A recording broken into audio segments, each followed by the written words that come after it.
TV Uttarakhand में आप सभी का स्वागत है। मैं हूं आपके साथ सुनिधि शुक्ला। बुलेटिन की शुरुआत से पहले एक नजर हेडलाइंस पर। मुख्यमंत्री पुष्कर सिंह धामी का हल्द्वानी दौरा, नवनिर्मित सीवेज ट्रीटमेंट प्लांट और लीगेसी वेस्ट प्लांट का किया लोकार्पण। कहा मेडिकल कॉलेज में बनेगी कैथ लैब।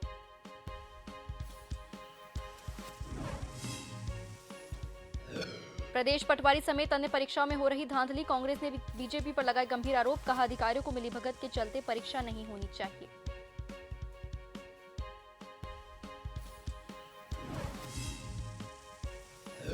पीएम आवास विकास योजना को लेकर राजनीति शुरू, मलिन बस्तियों को बाहर करने पर कांग्रेस ने भाजपा पर लगाए आरोप। बीजेपी ने अधिकारियों और कर्मचारियों का फोड़ा ठीकरा।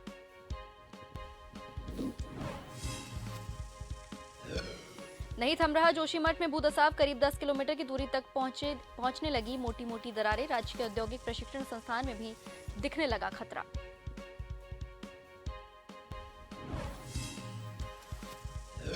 हरिद्वार की कनखल थाना पुलिस को मिली सफलता, महज कुछ घंटों में गैंगस्टर अमरदीप चौधरी हत्याकांड का किया खुलासा। यूपी के मेरठ से असलाह के साथ 3 बदमाशों को दबोचा।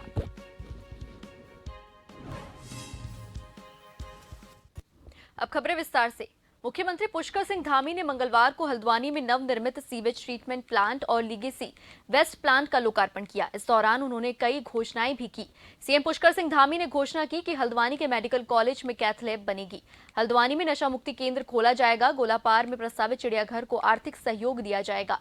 गोलापार में सिंचाई नहरों की मरम्मत की जाएगी। तालकुआं में बिजली समस्या दूर की जाएगी। हल्द्वानी में नवनिर्मित एचटीपी प्लांट 35.58 करोड़ और लीगेसी प्लांट 3 करोड़ से नगर निगम ने तैयार करवाया है। इसके बाद काठ गोदाम स्थित सर्किट हाउस में सीएम धामी ने जिले से संबंधित विकास कार्यों की समीक्षा के दौरान अधिकारियों को आवश्यक दिशा निर्देश दिए।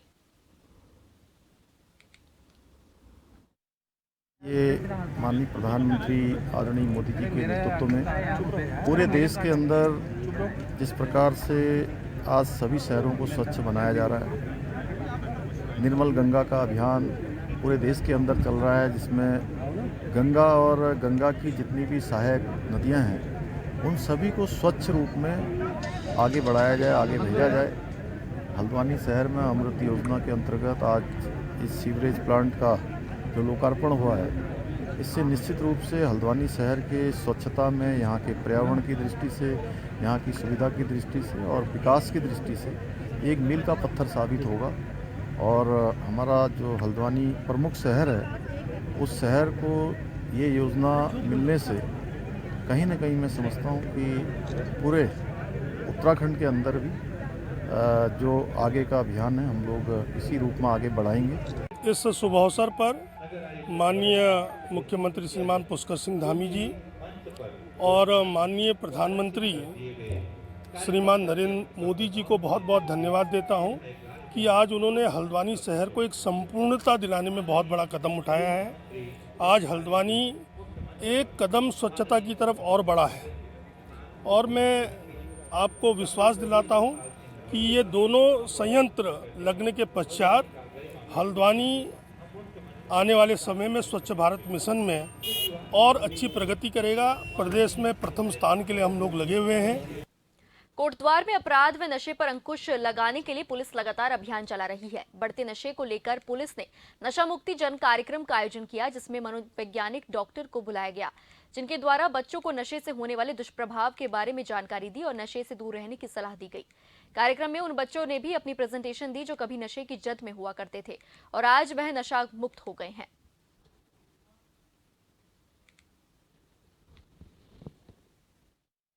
नशा मुक्ति को लेकर अभियान है, उसकी एक कड़ी है। जो प्रिवेंटिव या लोग जो आपराधिक कृत्य में इन्वॉल्व हैं उनके पीछे हम काम कर रहे हैं। हमने देखा पिछले 2-3 महीनों में काफ़ी सारे लोगों को जेल की सलाखों में भेजा है। साथ ही ये भी अवेयरनेस कैंपेन चलाना भी ज़रूरी था, लोग अवेयर हों, नई पीढ़ी को नशे के दुष्प्रभावों के बारे में जानकारी हो, वो हमारा मैसेज उन तक पहुँचे और अगर उनकी सोसाइटी में अगल बगल में कोई व्यक्ति नशे का काम कर रहा है तो उसके बारे में हमें रेणी आपदा को 2 वर्ष पूरे हो गए हैं, लेकिन सरकार की ओर से ग्रामीण को विस्थापन नहीं किया गया, जबकि गांव को आज भी पूरी तरह से खतरा बना हुआ है।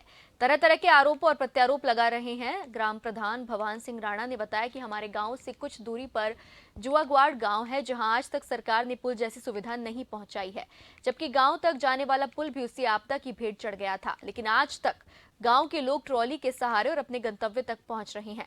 आपको बता दें कि यहां पर काफी भूस्खलन हुआ है, जो गांव आज भी पूरी तरह से खतरे की जद में है। 7 फरवरी 2021 की आपदा, रेणी आपदा, जिसमें कहीं लोगों ने अपनी जान गंवाई थी और रेणी गांव की निचली हिस्सा पूर्ण रूप से ध्वस्त हो चुका था। लेकिन सरकार को कई बार हमने ज्ञापन दिया है विस्थापन हेतु और सुरक्षा हेतु, लेकिन आज तक रेणी गांव को न विस्थापन मिला है, न सरकार ने आज तक 3 साल होने के बावजूद न रेणी गांव को सुरक्षा के नाम पे कुछ कार्य किया है। तथा मेरे गांव जुआग्वाड़ में भी जो पुल बहा था, आज तक उस पुल का भी कुछ नहीं हुआ है, क्योंकि वहां पे लोग ट्रॉली के द्वारा जा रहे हैं, अपनी जान हथेली में डाल के जा रहे हैं।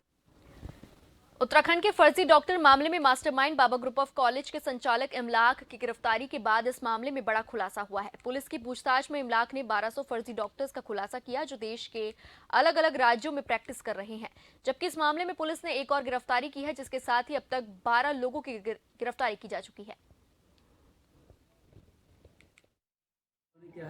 ये राजेंद्र प्रसाद मुनियाल है, टिहरी के रहने वाले हैं और इनको ये वर्तमान में सत्यों में अपने फर्जी BMS के डिग्री के माध्यम से ये वहाँ प्रैक्टिस कर रहे थे। इनके पास BEMS का सर्टिफिकेट है ओरिजिनल, वहाँ उन्होंने डिग्री है, लेकिन BMS का उन्होंने इमलाक के माध्यम से फर्जी बरामद किया था और ये वहाँ प्रैक्टिस कर रहे थे सत्यों में टिहरी में, तो उसके अरेस्ट हुए। संसद में बीजेपी संसदीय दल की बैठक हुई। बैठक में प्रधानमंत्री नरेंद्र मोदी के साथ बीजेपी के अन्य वरिष्ठ नेता मौजूद रहे।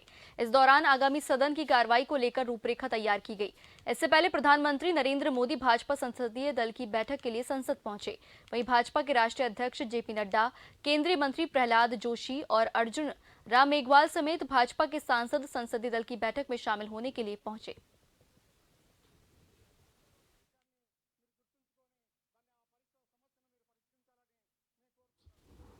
धामी सरकार अब जल्द कर सकती है दायित्वों का बंटवारा। प्रदेश सरकार जल्द दायित्वों की घोषणा कर सकती है।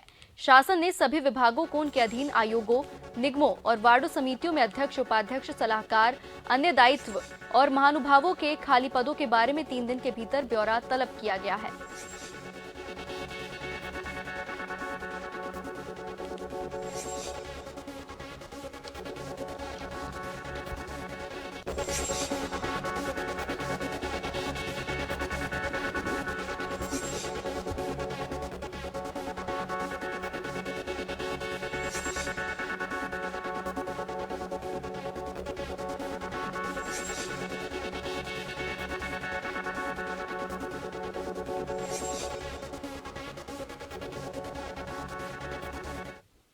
उत्तराखंड कांग्रेस के प्रदेश अध्यक्ष करण मेहरा ने प्रेस कॉन्फ्रेंस की, जिसमें राज्य में भर्ती परीक्षा में हो रही धांधली को लेकर कई आरोप लगाए।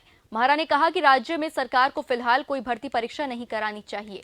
भर्ती परीक्षा कराने वाले अधिकारियों की मिलीभगत के चलते परीक्षा नहीं होनी चाहिए। पटवारी समेत अन्य परीक्षाओं में हो रही धांधली गंभीर है। हाकम सिंह समेत तमाम अपराधियों को जमानत मिलना सरकार की कमजोर पैरवी का नतीजा है। आयोग कुछ लोगों को लाभ देने के लिए जल्दबाजी में परीक्षा आयोजित कर रहा है। उन्होंने कहा कि राज्य में हुए भर्ती परीक्षा घोटाले की CBI जांच होनी चाहिए।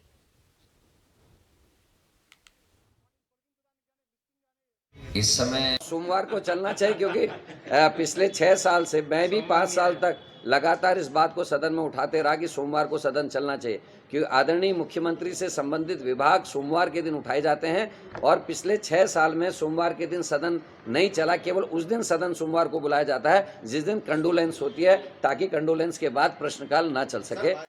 स्मार्ट सिटी के तहत चल रहे निर्माण कार्यों को लेकर शहरी विकास मंत्री प्रेमचंद अग्रवाल ने आज फिर से निरीक्षण किया है। मंत्री ने रेलवे स्टेशन स्थित दर्शनी गेट से पलटन बाजार होते हुए घंटाघर तक का निरीक्षण किया। इस मौके पर मंत्री प्रेमचंद अग्रवाल कार्यों को लेकर असंतुष्ट दिखाई दिए।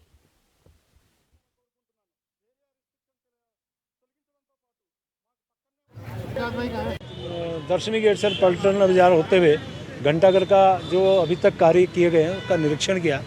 शुरू में तो थोड़ा ठीक लग रहा था, लेकिन जहां मुझे जनता की, यहाँ के स्थानीय दुकानदारों की, यहाँ के जनप्रतिनिधियों की जो शिकायतें मिली हैं, निश्चित रूप में जो काम अभी तक हुआ, अब इसमें मैं ये भी नहीं कह सकता बहुत ज़्यादा संतोषजनक है, लेकिन उसको सुधारेंगे क्योंकि जिम्मेवारी हमारी है। हम लोग उसको सुधारने का काम करेंगे। जहाँ वहाँ मलबा पड़ा है उसे हटाएंगे, जहाँ चैम्बर से इस प्रकार से ऊंचाई पे हैं तो उसको लेवलिंग कराएंगे। जैसे देख रहे हैं कि फसाड का काम तो चल ही रहा है और उसमें कोई ऐसा इशू नहीं है, लेकिन जो पूर्व में काम कुछ हुए हैं काम, क्योंकि 3 साल पहले हो गया था तो कुछ चीज़ें टूट गई हैं, कहीं मलबा है, तो जो भी इंस्ट्रक्शंस माननीय मंत्री जी द्वारा दिए गए उसकी कंप्लाइंस की जाएगी। मलबा हटाने का काम हम तत्काल शुरू करेंगे। वाला प्रोजेक्ट ऑलमोस्ट कम्प्लीशन स्टेज पे है और जो काम बच गए हैं वो एक्स्ट्रा काम हमने यूपीसीएल और पीडब्ल्यूडी को दिए हैं, क्योंकि कुछ जगह पे फुटपाथ स्कोप ऑफ वर्क में नहीं था, उसको एडिशनल काम दिया गया है। तो अदरवाइज़ इस एरिया का काम ऑलमोस्ट फाइनल स्टेज में, लेकिन क्योंकि काम बहुत पहले हो गया था तो बहुत सारी चीज़ें कमियां निकलती आ रही हैं। रुड़की में भवन निर्माण करने वाले कुछ लोग हरिद्वार रुड़की विकास प्राधिकरण से नक्शा तो पास करा रहे हैं, पर नक्शे के अनुरूप भवन नहीं बना रहे, न ही भवनों के आसपास जगह छोड़ने के प्रावधान पर अमल कर रहे हैं और न ही हाईवे से जगह छोड़कर निर्माण कार्य करा रहे हैं। वहीं विकास प्राधिकरण भी ऐसे लोगों पर कोई कार्रवाई कर रहा है। दरअसल रुड़की के कृष्णानगर में दर्जन भर दुकानों का निर्माण किया गया, जिसमें उनका छज्जा विद्युत विभाग की लाइन से भी बाहर निकाल दिया गया। वहीं शेरपुर में रुड़की हरिद्वार हाईवे पर भी मानकों का कोई इस्तेमाल नहीं किया गया। यही हाल रुड़की देहरादून रोड पर भी देखा जा सकता है, जहां हो रहे नवनिर्माण कार्यों के खानापूर्ति के लिए मानचित्र तो पास करा लिए गए, पर उन पर अमल नहीं किया जा रहा।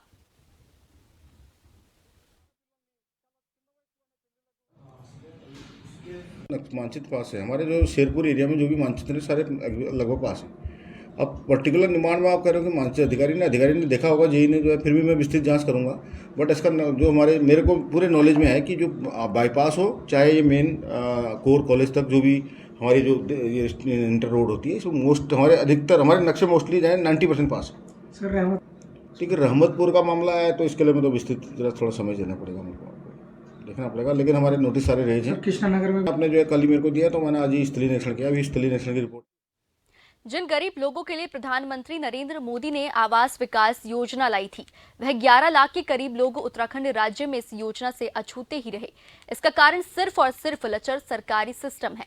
यह बात हम इसलिए कह रहे हैं क्योंकि प्रदेश में 582 मलिन बस्तियां हैं और इनमें 11 लाख के करीब लोग रहते हैं। महत्वपूर्ण बात यह है कि प्रदेश का कोई भी नगर निकाय इसका प्रस्ताव नहीं बना पाया और केंद्र सरकार ने इस योजना से मलिन बस्तियों को बाहर कर दिया। देखिए हमारी एक खास रिपोर्ट। चुनाव में सियासत दोनों के केंद्र बिंदु पर मलिन बस्तियों में रह रहे लोगों का विकास जुबा पर छाया रहता है। चुनाव खत्म होते ही विकास की बातें भी गौण हो जाती है। ये बात हम इसलिए कह रहे हैं क्योंकि 2015 में प्रधानमंत्री नरेंद्र मोदी ने आवास विकास योजना लाई थी, जिसके तहत सभी लोगों को आवास मुहैया कराए जाने थे।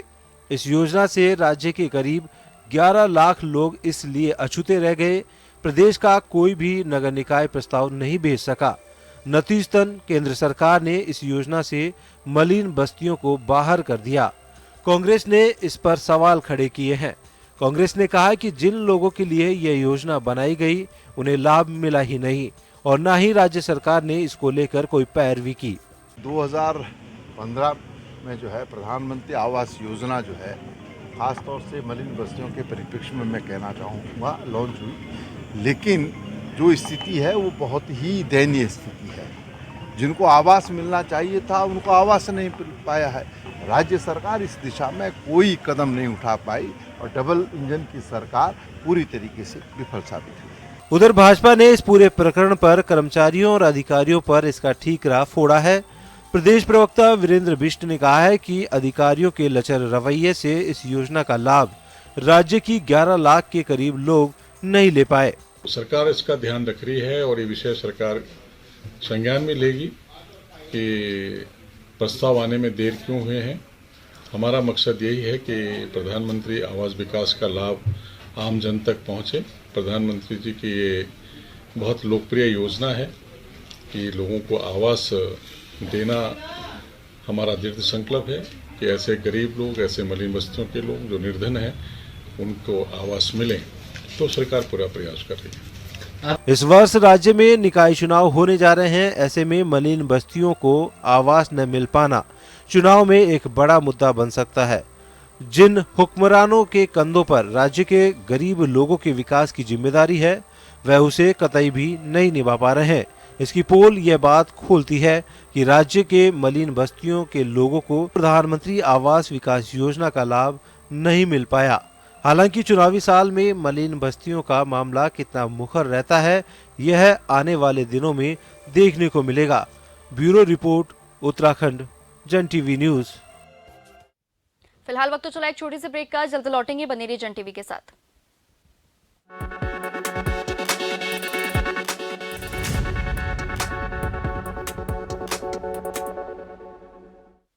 ब्रेक के बाद आप सभी का फिर से स्वागत है। जोशीमठ से करीबन 10 किलोमीटर की दूरी पर डाक गांव मौजूद है और उसी डाक गांव में राजकीय औद्योगिक प्रशिक्षण संस्थान मौजूद है, जहां पर काफी संख्या में छात्र हर दिन पढ़ने के लिए पहुंचते हैं।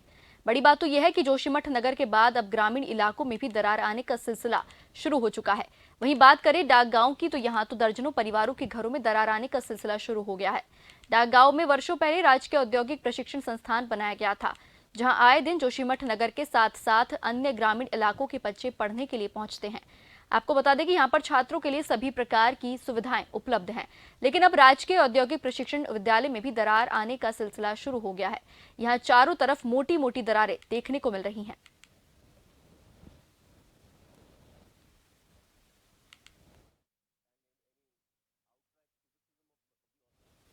नशा तस्करों के विरुद्ध देहरादून पुलिस द्वारा चलाए जा रहे अभियान के तहत एक बड़ी सफलता हाथ लगी है। थाना सहसपुर पुलिस टीम ने 2 अभियुक्तों को 510 ग्राम अवैध स्मैक के साथ गिरफ्तार किया। स्मैक की कीमत लगभग 51 लाख रुपए है। वहीं एसएसपी ने आगे जानकारी देते हुए बताया कि अभियुक्त का आपराधिक इतिहास रहा है और पूर्व में भी थाना सहसपुर और प्रेमनगर में अभियुक्त के खिलाफ गंभीर धाराओं में मुकदमा दर्ज कर जेल भेजा गया था।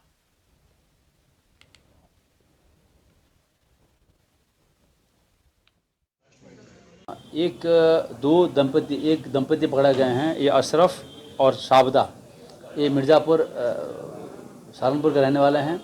इनकी और जब ये कल आ रहे थे क्षेत्र से अपने वहाँ धारा रेड के माध्यम से, जब इधर हमारे क्षेत्र में आ रहे थे तो धर्मावला तिमली जगह पड़ता है एक, धर्मावला के क्षेत्र में, वहाँ पर इनको इंटरसेप्ट किया गया। तो इंटरसेप्ट करने पर जो है इनकी पोजीशन में 510 ग्राम स्मैक, जिसका अंतर्राष्ट्रीय मार्केट में 51 लाख की कीमत की है, वो बरामद किया गया है। अजय सिंह के नेतृत्व में काम कर रही हरिद्वार पुलिस ने कनखल जगजीतपुर के राजा गार्डन में स्थित निजी आवास में अज्ञात बदमाशों द्वारा कुख्यात गैंगस्टर अमरदीप चौधरी के गोली मारकर हत्या करने और गैंगस्टर और अन्य मित्रों को घायल करने संबंधी प्रकरण का कुछ ही घंटों के भीतर खुलासा करा और हत्याकांड में शामिल यूपी के मेरठ निवासी तीनों बदमाशों को असलाह के साथ दबोचने में सफलता हासिल की। गैंगस्टर अमरदीप के भाई की पत्नी शैफाली वैश की तहरीर पर थाना कनखल में अभियुक्त राजकुमार मलिक, मानू मलिक उर्फ गोली व हर्षदीप मलिक समस्त निवासीगढ़ निकट ओलिविया स्कूल जगजीतपुर कनखल के खिलाफ मुकदमा पंजीकृत किया गया था।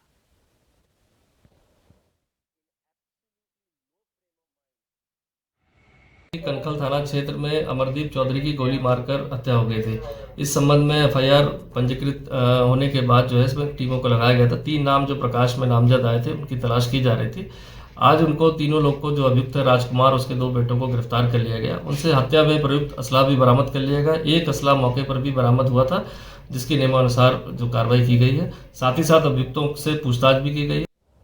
देहरादून में डीजीपी के नाम पर धोखाधड़ी करने का मामला सामने आया। डीजीपी से मिले पीड़ित अधिवक्ता, डीजीपी ने मामले में केस दर्ज कर कार्रवाई करने के निर्देश दिए। 2021 में डीजीपी के नाम पर 10 लाख रुपए डोनेशन देने से ये मामला जुड़ा हुआ था। आरोपी दौलत कुंवर के खिलाफ सख्त कार्रवाई के निर्देश दिए गए। अधिवक्ता सतीश कुमार संजय कटारिया ने डीजीपी से शिकायत की।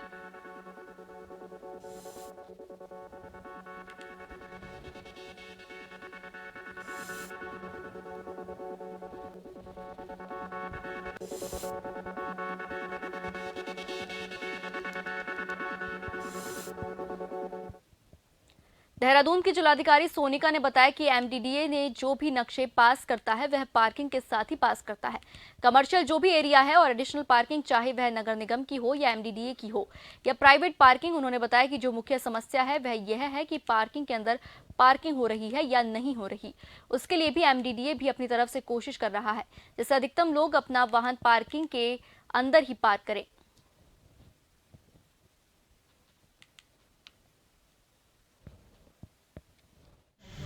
एरिया जो स्पेसिफिक है वहाँ पे पार्किंग्स हैं, अगर डेजिग्नेटेड एरिया में पार्किंग करें तो चालान नहीं कटेगा। अगर रास्ते में कर दी गई है तो वो ट्रैफिक पुलिस ज़रूर चालान करेगी। लेकिन इसके अलावा भी हमारे द्वारा एक पूरी हम लोगों ने रेकी की है कि कहाँ कहाँ और एक्स्ट्रा पार्किंग हो सकती है।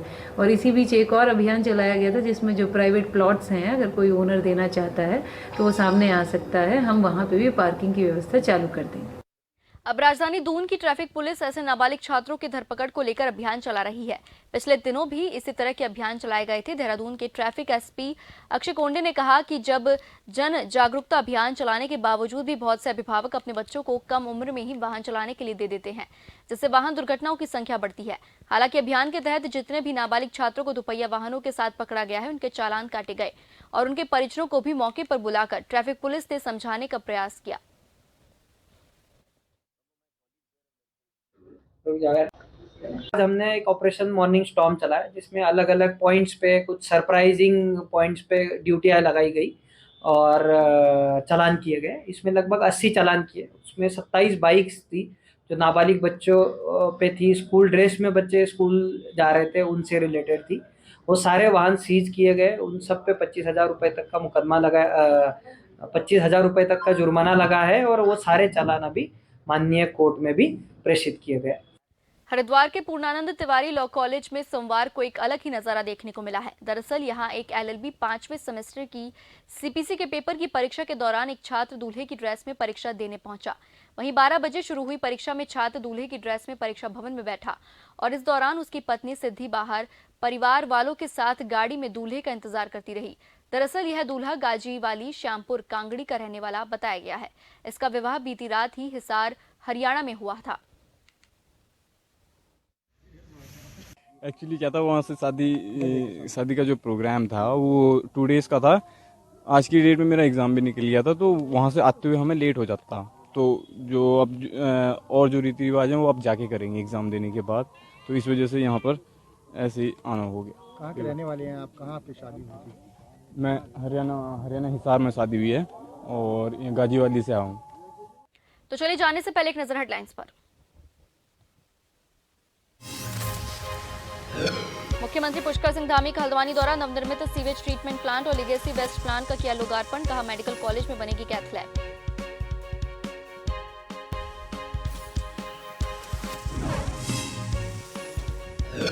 प्रदेश पटवारी समेत अन्य परीक्षाओं में हो रही धांधली, कांग्रेस ने बीजेपी पर लगाए गंभीर आरोप। कहा अधिकारियों की मिलीभगत के चलते परीक्षा नहीं होनी चाहिए।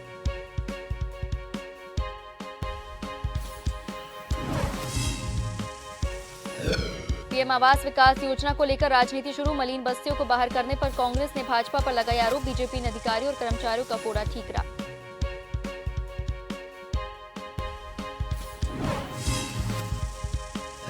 नहीं थम रहा जोशीमठ में भूदसाव, करीब 10 किलोमीटर की दूरी पर पहुंचने लगी मोटी मोटी दरारें। राजकीय औद्योगिक प्रशिक्षण संस्थान में भी दिखने लगा खतरा।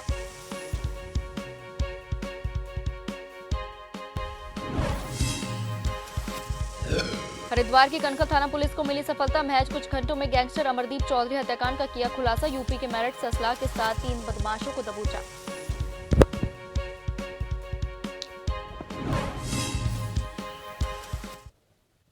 इन्हीं सब खबरों के साथ फिलहाल के लिए जन टीवी उत्तराखंड में बस इतना ही। नमस्कार।